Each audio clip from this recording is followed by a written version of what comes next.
Federalist 51, Part 5. This is the 10th paragraph.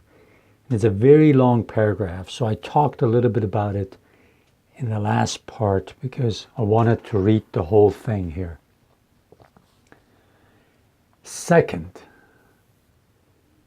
he said earlier that we're going to look at two things. He said about the first one, that we have created a compound republic.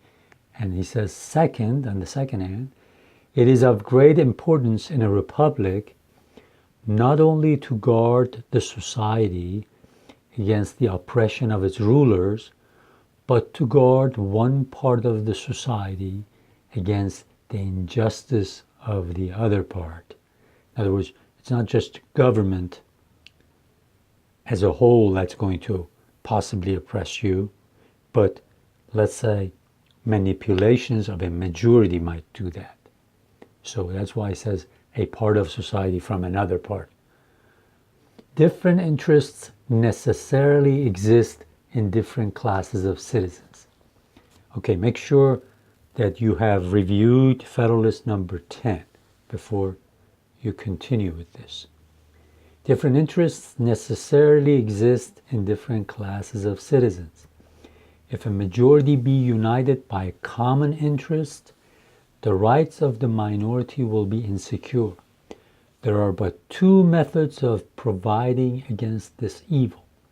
The one by creating a will in the community independent of the majority, that is of the society itself.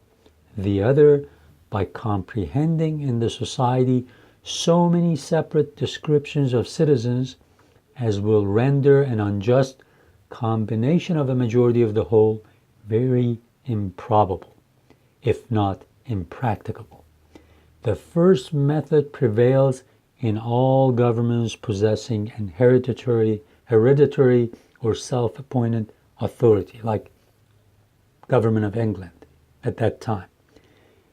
This at best is but a precarious security, because a power independent of the society may as well espouse the unjust views of the major as the rightful interest of the minor party, and may possibly be turned against both parties.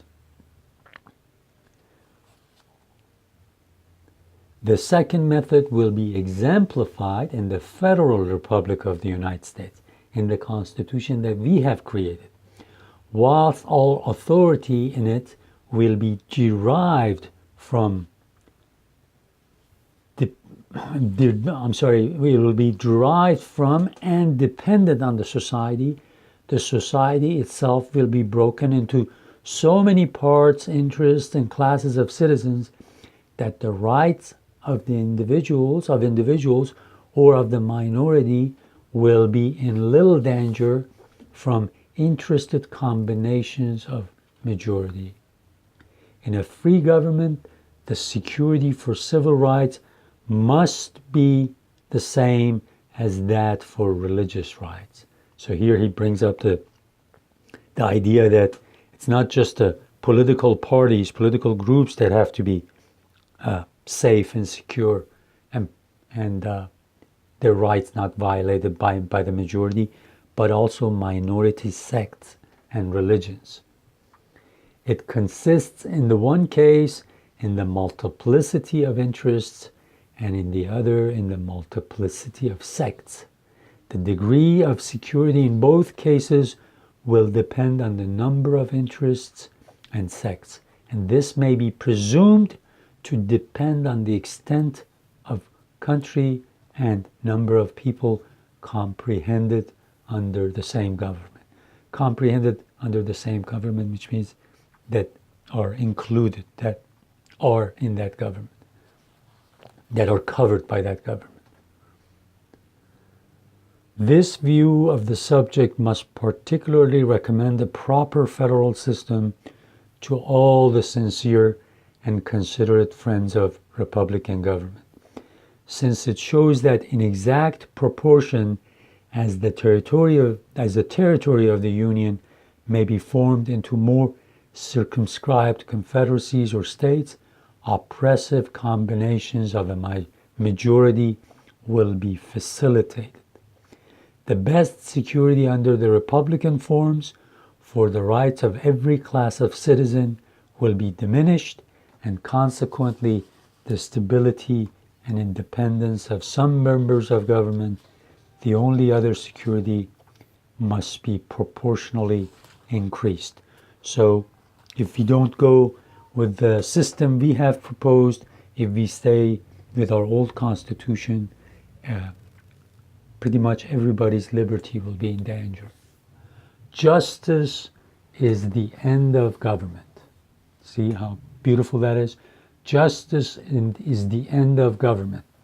Now, I have mentioned the work by Daniel Walker Howe about the American Self, and I said there are 2 chapters on it that talks about, it's kind of called Political Psychology of the Federalists. It talks about the concept of faculties, and it's not faculty as in professors in schools, but the faculties of mind, especially understanding of them 2 centuries ago. So definitely take a look at that if you want this concept of what Madison here is going to be talking about in the next few lines. Okay, justice is the end of government. It is the end of civil society. It ever has been and ever will be pursued until it be obtained, or until liberty be lost in the pursuit. Protecting faculties, they say, Madison and them said, is what government is for. And the faculty of mind, faculty of thought, this faculty, that faculty, that's why I say it's important to read those 2 chapters by Daniel Walker Howe. Okay. In a society under the forms of which the stronger faction can readily unite and oppress the weaker, anarchy may as truly be said to reign as in a state of nature, where the weaker individual is not secured against the violence of the stronger. And as in the latter state, even the stronger individuals are prompted by the uncertainty of their condition to submit to a government which may protect the weak as well as themselves. This is kind of a lot of rereading of what John Locke had said about the 2 treatises on government, where human beings leave the state of nature, give a little bit of their freedom away so that they can secure most of their freedom, so that they can make sure that their life, liberty, and property is secure. So it's kind of reflecting what some of John Locke's statements.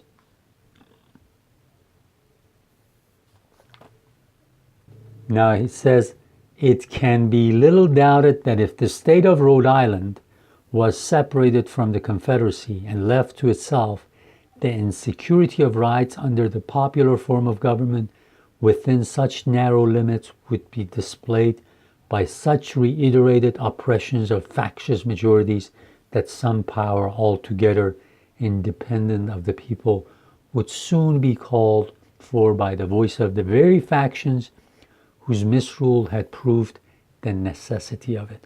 Why does he single out Rhode Island? Because Rhode Island did not send any delegates to the Philadelphia Convention, because there were a majority in that state that was controlling everything, that was blocking everything. And he says, look at Rhode Island. Look at how oppressive their system would be if they were left as a country to themselves. One majority will dictate everything, and the minority will have to eventually resort to violence, and chaos will ensue. And we don't want to have a system like Rhode Island left to itself would. They used to call Rhode Island Rogue Island because it was not cooperative with the rest of the states. But the solution, he says, in the extended Republic of the United States and among the great variety of interests, parties, and sects which it embraces, a coalition of majority of the whole society could seldom take place on any other principles than those of justice and the general good. Whilst there being thus less danger to a minor from the will of the major party, there must be less pretext also to provide for the security of the former by introducing into the government a will not dependent on the latter, or in other words, a will independent of the society itself. It is no less certain that it is important, notwithstanding the contrary opinions which have been entertained, that the larger the society, provided it lie within a practicable sphere, and more duly capable it will be of self-government. And happily for the Republican cause, the practicable sphere may be carried to a very great extent by a judicious modification and mixture of the federal principle. So he says, with what we have devised in this new federal system, we can have a compound republic in an extended and a large sphere. Liberties of minorities will not be violated, their rights will not be violated by majority, because in an extended country, in a large country, there are so many people with different political interests, different religious interests, different sources of income, that they will check and balance each other out, and one majority cannot dominate.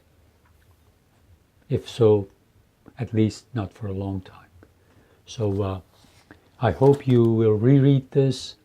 I hope you will read Federalist number 10 actually before you start here, before you start on Federalist 51.